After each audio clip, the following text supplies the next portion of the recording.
A stunning ruling from the Virginia Supreme Court for the families of two victims of the mass shooting at Virginia Tech. And this ruling could have an impact on how far schools go to protect students. New at 5 tonight, Stephen Cheetah is in our newsroom with what this means for students. Stephen? Allison, the High Court reversed a lower court ruling which held Virginia Tech culpable in the mass killing because it did not put out a campus-wide warning right after the first two killings. The deadliest mass shooting in U.S. history began with two killings in a dorm. Hours later, Sun Wee Cho killed 30 more students and staff in a class building, Norris Hall.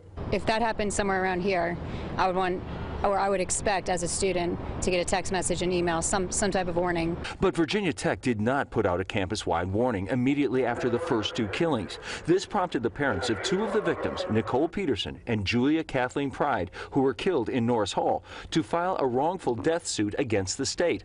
A Montgomery County jury agreed last year and awarded each family $4 million, later reduced by a judge to $100,000 each. I think if the police thought it was an isolated incident, you can't really, in the end, hold them accountable for something that at the time they were reacting in their best interest to. That is the argument from the state. Its attorneys maintain law enforcement officials believe the first shootings were isolated and the larger campus was not at risk, even though the gunman was loose.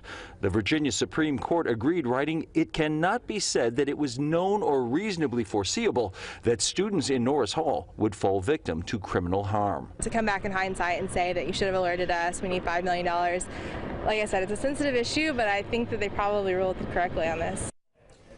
The Virginia Tech Family Outreach Foundation, founded by victims and family of victims of the shootings, issued a response saying, "Our thoughts and prayers are with the families affected by today's ruling." It went on to cite improvements to how colleges and universities across the country post April 16, 2007 handle emergency response have fundamentally improved campus safety. The Peterson and Pride families are the only two Virginia Tech families which did not join in the $11 million settlement with Virginia Tech. Reporting live from the newsroom, Stephen Cheetah, ABC 7 News. Thank you, Stephen. A judge says